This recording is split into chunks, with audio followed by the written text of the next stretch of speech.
Jerick McKinnon, who was RB21 last year, 72 rush attempts, 291 yards, 1 touchdown, 57 receptions, 71 targets, 512 yards, and 1 touchdown through the air.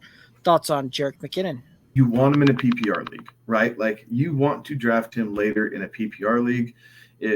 I don't know that I like him as much in a half, and I definitely don't like him in a standard. So that's kind of where that sits. He's another year older. I think every running back kind of has a cliff. McKinnon kind of found a home here last year doing the right things. Obviously, Mahomes trusts him, right? And McKinnon still has enough quick twitch that he was able to make guys miss out of the backfield and give Mahomes a solid target when he was scrambling or looking to dump off a little bit.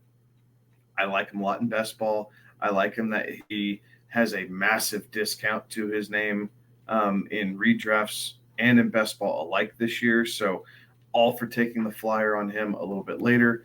But I don't think that there's the gap between where they're being drafted ADP wise between Pacheco and McKinnon.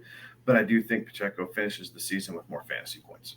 Yeah, I really like him where he's going. It feels like a really good discount, and it feels like you'll get the return.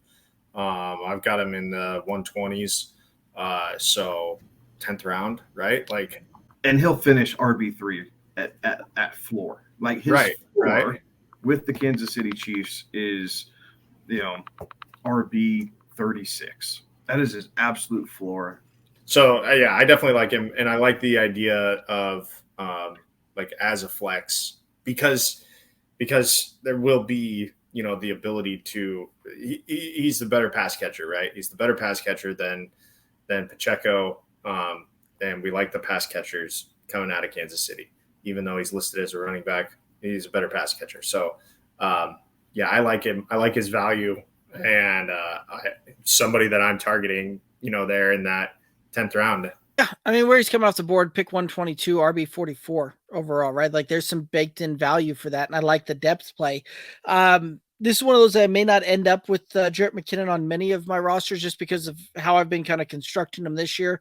The 11th round is where I'm shooting my shot on tight end, and I'm typically going after guys like Cole Kmet, Greg Dulcich. That's usually kind of where I'm pulling the trigger on my first tight end there, in that tight end late type of situation. But I think you guys are right. I think that he will certainly return some value, and I think that at worst he probably finishes in RB3 territory.